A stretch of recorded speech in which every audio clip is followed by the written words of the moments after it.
അല്ല, അടുത്ത ഇലക്ഷനിൽ നിങ്ങളെ മന്ത്രിയാക്കാം, പട്ടിക വകുപ്പിന്റെ മന്ത്രിയാക്കാം. ചാൻസ്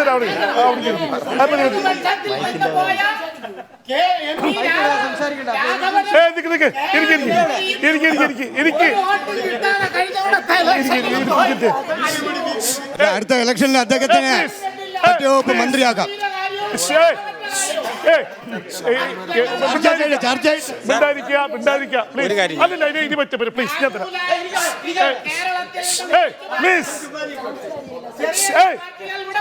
അല്ല, ഇനി പറഞ്ഞു ഞാൻ ഇറക്കി വിടും. ഇനി മിണ്ടായിരിക്കും. ഓക്കെ. ശ്രീ വെഞ്ഞാറമൂട് ശശി, ഈ ടി പി ചന്ദ്രശേഖരൻ വധം സംബന്ധിച്ച് ഉയർന്ന ചില ചോദ്യങ്ങളും ഇതുമായി ബന്ധപ്പെട്ട് എന്താണ് താങ്കൾക്ക് ഇതിൽ പറയാനുള്ളത്? ടി പി ചന്ദ്രശേഖർ വധത്തിനെ സംബന്ധിച്ച് ഇവര് പറയുന്നത് വെച്ചിട്ടുണ്ടെങ്കിൽ ഒരു വിധവയുടെ ദുഃഖം, അത് എന്തുകൊണ്ട് നിങ്ങൾ രാഷ്ട്രീയത്തിന് അപ്പുറത്തേക്ക് കാണാൻ പറ്റും? വിധവകളായിട്ടുള്ള എല്ലാവർക്കും ദുഃഖമുണ്ട്. പ്ലീസ്. രമയ്ക്ക് മാത്രമല്ല, വിധവകളായിട്ടുള്ള എല്ലാവർക്കും ദുഃഖമുണ്ട്. അതൊരു യാഥാർത്ഥ്യമാണ്. ഏത് അന്വേഷണവും നടക്കട്ടെ, അതിന് പ്ലീസ് ഏത് അന്വേഷണവും നടക്കട്ടെ.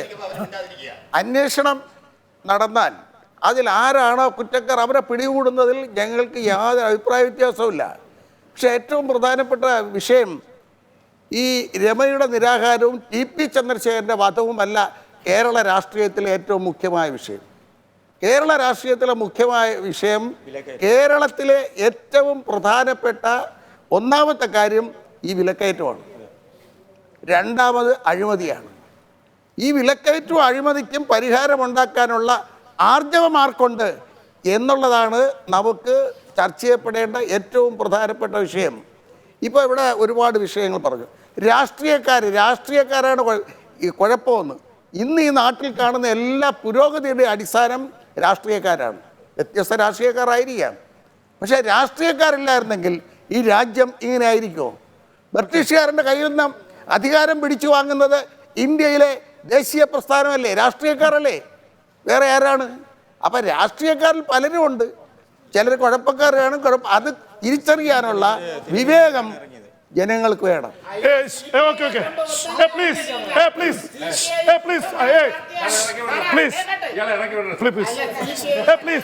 ഇയാളെ മറുപടി പറയാൻ വേറെ ആളുകൾ കാണും. കുറിച്ച് ഇപ്പോ ശ്രീ വെഞ്ഞാറമൂട് ശശി പറഞ്ഞൊരു കാര്യം, പൊതുപ്രവർത്തകരും രാഷ്ട്രീയക്കാരെയൊക്കെ കുറ്റം പറയുന്നുണ്ടെങ്കിൽ ഇവിടെ പുരോഗതി കൊണ്ടുവന്നത് രാഷ്ട്രീയക്കാരാണ്. ഇവിടുത്തെ ഈ ഇളകി പറയുന്ന രാഷ്ട്രീയത്തെക്കുറിച്ച് ഇപ്പോൾ ചന്ദ്രശേഖരൻ നായർ വധത്തിൻ്റെതും സോളാർ തട്ടിപ്പ് കേസ് ഇതൊക്കെയായിട്ട് ബന്ധപ്പെട്ട് ഉണ്ടായിട്ടുള്ള ഇപ്പോൾ കേരള രക്ഷാ മാർച്ച്, ഇതിൻ്റെയൊക്കെ പശ്ചാത്തലത്തിൽ എന്താണ് ലോക്സഭാ തെരഞ്ഞെടുപ്പിൽ എങ്ങനെയായിരിക്കും കേരളത്തിലുണ്ടാകുന്ന ഒരു വിധിയെഴുത്തിനെ കുറിച്ച് ഒരു പത്രപ്രവർത്തകൻ എന്നതിൽ താങ്കൾ എങ്ങനെയാണ് കാണുന്നത്? പ്ലീസ്, ഇതിന്റെ ലാസ്റ്റ് ഇതിലേക്ക് പോയിക്കൊണ്ടിരിക്കുകയാണ്. നിങ്ങൾ ഈ വേറെ എങ്ങനെയാണ് ലോക്സഭാ ഇലക്ഷനിൽ എന്തായിരിക്കും വിധിയെഴുത്തിനെ നമ്മൾക്ക് ഇപ്പോൾ അത്ര പൂർണ്ണമായിട്ട് പ്രവചിക്കാൻ പറ്റുമെന്ന് എനിക്ക് തോന്നുന്നില്ല. എന്താണെന്ന് പറഞ്ഞാൽ കുറച്ചു കാലമായിട്ട് കേരളത്തിൽ കാണുന്ന ഈ ഇലക്ഷൻ പൊളിറ്റിക്സിൽ കാണുന്ന ചില കാര്യങ്ങൾ ഒരു സമയത്ത് സജീവമായ വിഷയമായിരിക്കില്ല. അടുത്ത് നമ്മൾ അതിലേക്ക് എത്തുമ്പോഴേക്ക് മറ്റൊരു വിഷയം വന്ന് ചാടിയാൽ നമ്മളിപ്പോൾ നടത്തുന്ന പ്രവചനങ്ങൾ അത്ര ശരിയായിക്കോണം. പക്ഷേ ഇപ്പോഴത്തെ ഇന്നത്തെ അവസ്ഥ എന്ന് പറഞ്ഞാൽ UDF ഭരണത്തിൽ അവർക്ക് സംഭവിച്ചിട്ടുള്ള ഒരുപാട് പ്രശ്നങ്ങൾ, മറ്റേ ഈ പറഞ്ഞ ഈ സോളാർ വിഷയമൊക്കെ വല്ലാതെ UDFിൻ്റെ പ്രതിച്ഛായക്ക് വല്ലാതെ മങ്ങലേൽപ്പിച്ചിരുന്ന അവസ്ഥ, ആ സമയത്ത് ഇടതുപക്ഷത്തിന് അത് വേണ്ട മാതിരി ഉപയോഗപ്പെടുത്താൻ പറ്റാത്തൊരവസ്ഥ ഉണ്ടായിട്ടുണ്ട്. കാരണം എന്ന് പറഞ്ഞാൽ ആ സമരങ്ങളൊന്നും നന്നായിട്ട് എന്ത് പറഞ്ഞാലും ആ ജനങ്ങൾ വിശ്വസിക്കുന്നുണ്ട്. മറ്റേ ഇവിടുത്തെ ഭരണകക്ഷി നേതാക്കൾ എന്ത് പറഞ്ഞിട്ടുണ്ടെങ്കിലും ആ മുഖ്യമന്ത്രിയുടെ ഓഫീസൊക്കെ ആയിട്ടുണ്ടായിരുന്ന ബന്ധം ഈ തട്ടിപ്പുകാർക്ക് അതിലൊക്കെ ഈ ഭരണത്തിനെ ഉപയോഗപ്പെടുത്തിയിട്ടുണ്ട് എന്നുള്ളൊരു തോന്നലുണ്ടായിട്ടുണ്ട്. ഈ UDFിനുണ്ടായിട്ടുള്ള ഈ പ്രതിച്ഛായ നഷ്ടത്തെ ഉപയോഗപ്പെടുത്താൻ LDFിന് കഴിയാത്തൊരു സാഹചര്യമുണ്ട്.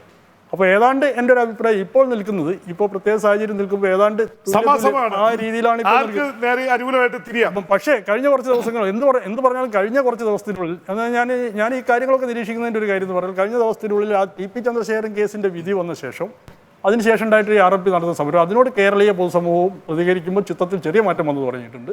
കാരണം UDFിന് അനുകൂലം ഞാൻ പറയും, ഇടതുപക്ഷത്തിന് ദോഷകരമായിരിക്കും.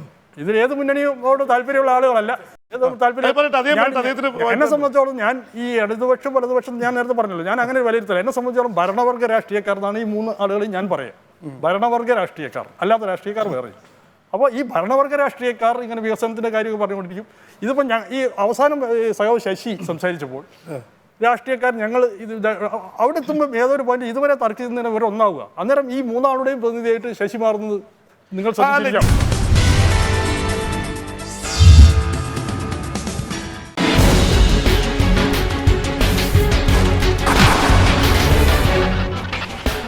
കേരളത്തില് ഇപ്പൊ നേതൃസ്ഥാനത്തെത്തിയ ഒരുപാട് രാഷ്ട്രീയക്കാര് അവർക്കൊക്കെ ചിലപ്പോൾ ജീവിതം കുറച്ചും കൂടിയൊക്കെ മന്ത്രിയായി MLA ആയി അവർക്കൊരിതുണ്ട്. ഈ ജീവിതകാലം മുഴുവൻ ഒരു തൊഴിലില്ലാതെ ആൾക്കാരുടെ പ്രശ്നങ്ങളുമായിട്ട് നയിക്കുന്ന സാധാ തരത്തിലുള്ള രാഷ്ട്രീയ പ്രവർത്തകരില്ലേ, അവർ യഥാർത്ഥത്തിൽ ചിലരൊക്കെ പലരും നമ്മൾ പത്രപ്രവർത്തകരും സംസാരിക്കാറുണ്ട്. കടം മുങ്ങി ജീവിക്കുന്നവർ, രാഷ്ട്രീയം എന്ന് പറഞ്ഞെടുത്ത് ചാടി ജീവിതം ഹോമിച്ചവർ. ഇതിൽ 1% പേര് രാഷ്ട്രീയ രംഗത്ത് വന്ന് രക്ഷപ്പെടുമ്പോൾ 99% അവർ ജീവിതം, അവർക്ക് വീട്ടിന് വേണ്ടി സമയമില്ല. അങ്ങനെ പൊതുപ്രവർത്തകർ അധികം ചോദിച്ചൊരു ചോദ്യം പർട്ടിനൻ്റാണ്. ഇവരെ മുഴുവൻ കള്ളന്മാരും കൊള്ളക്കാരും ഒന്നിനും കൊള്ളാത്തവരും ഇവരെ മുഴുവൻ തെറി പറഞ്ഞിട്ട് അങ്ങനെ നമുക്കൊരു ഇത് ചെയ്യാൻ പറ്റുമോ? ഒരിക്കലും പറയാൻ പറ്റില്ല. രാഷ്ട്രീയക്കാരെല്ലാവരും പൊതുപ്രവർത്തകർ ആത്മഹത്യ ചെയ്തതായിട്ട് നിങ്ങൾ എവിടെയെങ്കിലും കേട്ടിട്ടുണ്ട്? ഒരുപാടുണ്ട്. കോഴിക്കോട് PC രാഘവൻ, കോഴിക്കോട് CPM അവസാന കാലത്ത് അവസാന ഇപ്പൊ അത്രയില്ല. എന്നാൽ പോലും ഞാൻ ചോദിക്കുന്നത് എല്ലാത്തിനും കൂടെ പടവെട്ടി നിൽക്കാനുള്ള ആത്മധൈര്യം സാധാരണക്കാരേക്കാൾ കൂടുതൽ പൊതുപ്രവർത്തകർക്ക് ഇല്ലേ എന്നുള്ളതാണ് എന്റെ ചോദ്യം. ഉണ്ടാവും. കാരണം എന്ന് പറഞ്ഞാൽ സാധാരണക്കാരുടെ മാതിരിയല്ല അവരെ ഈ തരത്തിലുള്ള പ്രശ്നങ്ങളെ ഫേസ് ചെയ്തിട്ട് അതിൽ നിന്നുണ്ടാക്കിയെടുക്കുന്ന ചില വ്യക്തിപരമായിട്ടുണ്ടാകുന്ന ചില ആർജവങ്ങളുണ്ട്, അവർക്ക് ഫേസ് ചെയ്യാൻ പറ്റും. അതാണ് വളരെ കടുത്ത ആരോപണങ്ങൾ വന്നിട്ട് പോലും പിടിച്ചു നിൽക്കാൻ പറ്റുന്ന ഉദാഹരണത്തിന് K കരുണാകരൻ, PK കുഞ്ഞാലിക്കുട്ടി, പിണറായി വിജയൻ, ഇവർ പിടിച്ചു നിൽക്കുന്നുണ്ട്. കാരണം ഇവരവിടെ തളർന്നു കൊടുക്കല്ല. അത് അവർ നേടിയെടുത്ത നേട്ടം കൊണ്ട് തന്നെ ആയിരിക്കും.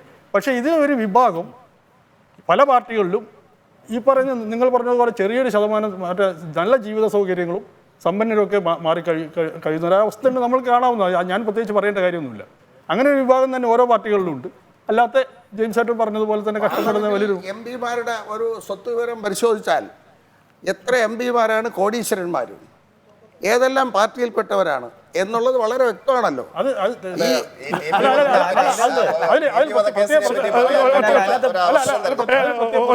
പ്രത്യേകം ഞാൻ പറഞ്ഞു തരാൻ ഒരു കാര്യം, അത് ഞാൻ ഇതൊരു കാര്യം പറയട്ടെ. അതിലെന്തായാലും ശശി സഖാവിന്റെ പാർട്ടിക്കാർ ഈ കാര്യത്തിൽ അത്ര എനിക്ക് അഭിപ്രായമുണ്ട്, പലരും പരിചയമുള്ളത് കൊണ്ട് അങ്ങനെ ഈ സാമ്പത്തികമായിട്ട് അങ്ങനെ മുന്നോട്ട് പോകാറില്ല. കുറെ മൂല്യങ്ങൾ കാത്തു സൂക്ഷിക്കുന്ന ആളുകളാണ്. തീർച്ചയായിട്ടും ഇത് പാമോലിൻ കേസ്, ലാവലിൻ കേസ്, അതുപോലെ തന്നെ TP വധക്കേസ്, അതുപോലെ തന്നെ സരിത കേസ്, ഇതെല്ലാം ബന്ധപ്പെട്ടതാണ്. ഇതെങ്ങും ഈ കേസുകളെങ്ങും എത്തുന്നില്ല. ജനങ്ങൾക്ക് സംശയമുണ്ട്. കാരണം ഇതിൻ്റെ അകത്തെ പ്രതികളായിട്ടുള്ള ആൾക്കാർ പരസ്പരം സഹകരിക്കുന്നുണ്ടോ എന്നൊരു സംശയമുണ്ട്. അതിനൊരു ഉദാഹരണം ഞാൻ പറയാം. ഈ ലാവലിൻ കേസിലെ വിധിക്ക് ശേഷം ശ്രീ പിണറായി വിജയൻ നടത്തിയ പത്രസമ്മേളനത്തിൽ അദ്ദേഹം മഞ്ഞപ്പത്രം മുതൽ മഹാനേതാവ് വരെ എന്ന് പറഞ്ഞു. പക്ഷേ അദ്ദേഹം അഭിനന്ദിച്ചത് ഉമ്മൻചാണ്ടിയെയും അതുപോലെ തന്നെ രമേശ് ചെന്നിത്തലയും കോൺഗ്രസിൻ്റെ മറ്റ് നേതാക്കന്മാരെയുമാണ്. അവിടെ ഒരു രാഷ്ട്രീയക്കാരൻ എന്ന രീതിയിൽ, ഒരു രാഷ്ട്രീയ വിദ്യാർത്ഥി എന്ന രീതിയിൽ മനസ്സിലെവിടെയൊക്കെയോ എന്തൊക്കെയോ കൊളുത്തിപ്പിടിച്ചു, എന്തൊക്കെയോ സംശയങ്ങൾ. മാത്രമല്ല ഇതിൻ്റെ എല്ലാം മുമ്പിൽ ഈ CPI-കാരുടെ ആത്മസംഘർഷവും അവരുടെ മനസാക്ഷി കുത്തും കാണുന്ന ഈ അവസരത്തിൽ ഇതിനപ്പുറത്തേക്ക് വേറെ എന്തെല്ലാം ഇല്ലയോ എന്ന് തോന്നിപ്പോകുന്നു. അത് നമ്മൾ ചർച്ച ചെയ്യേണ്ടിയിരിക്കുന്നു. എല്ലാ രാഷ്ട്രീയക്കാരും ചർച്ച ചെയ്യണം ഈ പരസ്പരമുള്ള. അതുപോലെ ഇദ്ദേഹത്തിൻ്റെ മാന്യമായിട്ടുള്ള പ്രതികരണം CPI-കാരുടെ ഞാൻ എപ്പോഴും ശ്രദ്ധിക്കുന്നതാണ്. അവരുടെ ആത്മസംഘർഷവും മനസാക്ഷി കുത്തുമൊക്കെ ഒരു കമ്മ്യൂണിസ്റ്റുകാരന്റെ, യഥാർത്ഥ കമ്മ്യൂണിസ്റ്റുകാരന്റെ ഒരു മനസാക്ഷി കുത്തല്ലേ എന്ന് കരുതേണ്ടിയിരിക്കുന്ന. ഒരു ചെറിയ ചോദ്യം. സോളാറിനെ കുറിച്ചും മറ്റു അഴിമതിയെ കുറിച്ച് സാർ പറഞ്ഞ BJP-യുടെ കേരളത്തിനകത്ത് BJP എന്ന പാർട്ടി ഉണ്ടായിരുന്നല്ലോ. സോളാർ വിഷയത്തിൽ നിങ്ങൾ എന്ത് ചെയ്തു, എന്ത് നിലപാടെടുത്തു, എന്തിനു മുങ്ങി? നിങ്ങൾ സമരം ചെയ്യാൻ അറിയാമല്ലോ. എന്തിനു നിങ്ങൾ മുങ്ങി? എവിടെ വെച്ച് നിങ്ങൾ നിർത്തി സോളാർ വിഷയത്തിനകത്ത്? അത് ഞാൻ പറയാം. ഇവര് സമരം നടത്തിയതിന് ശേഷം അതേ സംഖ്യയിൽ ജനങ്ങളെ സെക്രട്ടേറിയറ്റിന്റെ മുമ്പിൽ ഭാരതീയ ജനതാ പാർട്ടി കൊണ്ടുവന്നു. ഒരു ദിവസം ഏതാനും മണിക്കൂർ മാത്രമേ ഉണ്ടായിരുന്നുള്ളൂ. കാരണം അവരൊന്നും അവിടെ കാഷ്ടിച്ചില്ല, ആർക്കും ഒരു കുഴപ്പമുണ്ടായില്ല. അതുകൊണ്ടാണ് അത് ന്യൂസ് ആകാത്തത്. ചേട്ടനെ അറിയാത്തത് അതുകൊണ്ടാണ്. ഭാരതീയ ജനതാ പാർട്ടിയുടെ പ്രവർത്തകർ വന്നു, അവര് പ്രസംഗിച്ചു. പക്ഷേ മറ്റവർ ചെയ്ത പരിപാടി ഞങ്ങൾ ചെയ്തില്ല. അതുകൊണ്ട് അത് ചാനലുകൾ എഴുതിയില്ല. അതുകൊണ്ട് പിൻവലിക്കേണ്ടി വന്നില്ല. അനിശ്ചിതമായിട്ടല്ല ഞങ്ങൾ നടത്തിയത്. ഞങ്ങൾ പഞ്ചായത്ത് തലത്തിൽ നടത്തി, ഞങ്ങൾ മണ്ഡലം തലത്തിൽ നടത്തി, ഞങ്ങൾ ജില്ലാ തലത്തിൽ നടത്തി, ഞങ്ങൾ സെക്രട്ടേറിയറ്റിന് മുമ്പിൽ നടത്തി. ന്യൂസ് വരാത്തത് മറ്റതുകൊണ്ടാണ്.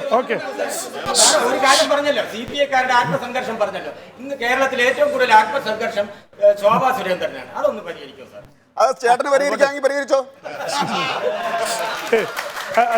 ജയകുമാർ, ചർച്ച വീണ്ടും ഇങ്ങനെ കലങ്ങി പറഞ്ഞുകൊണ്ടിരിക്കുക, പക്ഷെ ഒരു പൊതു ഇതിലെത്തുന്നില്ല. ഈ ലോക്സഭാ തെരഞ്ഞെടുപ്പിൻ്റെ ഇതിൽ ഞാൻ ഇപ്പോൾ പത്രപ്രവർത്തകനോട് ചോദിച്ചു എന്താണ് സംഭവിക്കാൻ പോകുന്നതെന്ന്. അദ്ദേഹത്തിൻ്റെ ഒരു ഇതിൽ ഇപ്പോൾ സമാസമം പോലെ നിൽക്കുകയാണ്. പക്ഷേ ഇനി വരുമ്പോൾ എവിടേക്കും മാറാം.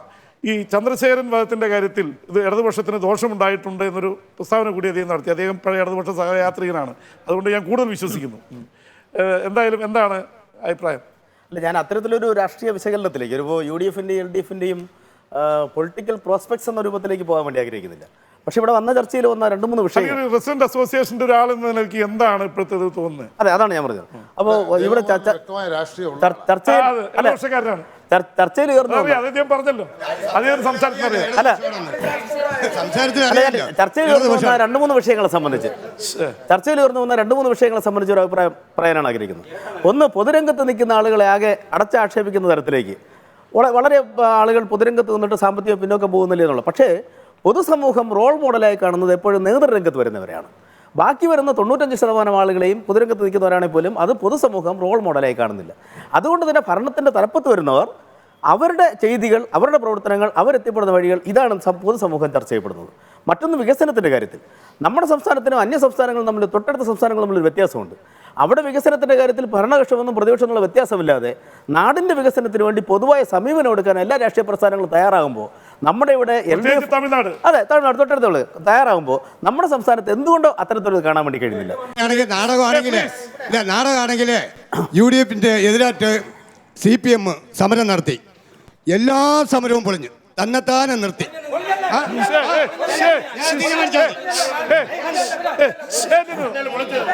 അങ്ങനെ സംസാരിക്കാൻ പാടില്ല. എല്ലാം പൊളിഞ്ഞു തന്നെത്താനെ പിൻവലിച്ചു. ഓക്കെ, പ്ലീസ് പ്ലീസ്, നിങ്ങൾ നേരത്തെ കൈവച്ച് സംസാരിക്കുന്നു.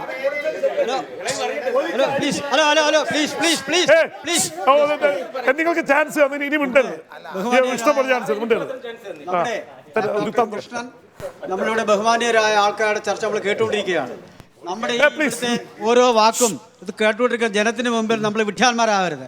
ജനത്തിന് കിട്ടേണ്ട എന്തെങ്കിലും ഒരു മെസ്സേജ് കൊടുക്കാനാണ് ഈ മാതിരി ഒരു ഏർപ്പാട് ഉണ്ടാക്കുന്നത്. എൻ്റെ അഭിപ്രായം സംബന്ധിച്ചിടത്തോളം ഇന്നിവിടെ പറയുന്ന ഇളകിമറിയുന്ന രാഷ്ട്രീയമല്ല, ഇളക്കിമറിക്കുന്നവർ കപട രാഷ്ട്രീയക്കാരുടെ മുമ്പിൽ നിന്നുകൊണ്ട് നാളെയുടെ നന്മയ്ക്ക് വേണ്ടി പ്രവർത്തിക്കാൻ എന്ത് നമുക്കൊണ്ട് ചെയ്യാൻ കഴിയുമെന്ന് ആലോചിക്കുകയാണ് വേണ്ടത്. അതേ അവസരത്തിൽ ഈ വികസനം എന്ന് പറഞ്ഞാൽ ഒരു ട്രാൻസ്പോർട്ടിൻ്റെയോ ഒരു പേരൂർക്കടയിൽ നിന്ന് കിഴക്കേക്കൂടെ പോകുന്ന ഒരു കുടുംബത്തിലെ ഒരു സ്ത്രീക്ക് മൂത്രമൊഴിക്കാനുള്ള സൗകര്യമില്ലാത്ത വികസനം കൊണ്ട് നടക്കുന്ന നാണംകെട്ടവന്മാരുടെ തലസ്ഥാനമാണ് ഇവിടെ ഉള്ളത്. ഈ അവസരത്തിൽ വീണ്ടും ഒരു ട്രാൻസ്പോർട്ടും കെട്ടിവെച്ചിട്ട് അതാണ് വികസനമെന്നും റോഡ് വൈഡനിങ് എടുക്കുന്ന വീതി കൂട്ടുന്നതിന് കാശ് കൊടുക്കുന്ന വികസനം എന്നും പറയുന്നതല്ല ഇവിടുത്തെ വികസനം.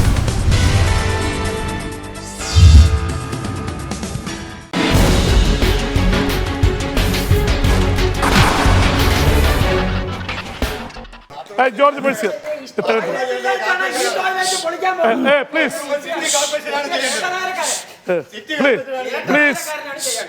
പ്ലീസ് ഒന്നും മിണ്ടായിരിക്കപ്പാ.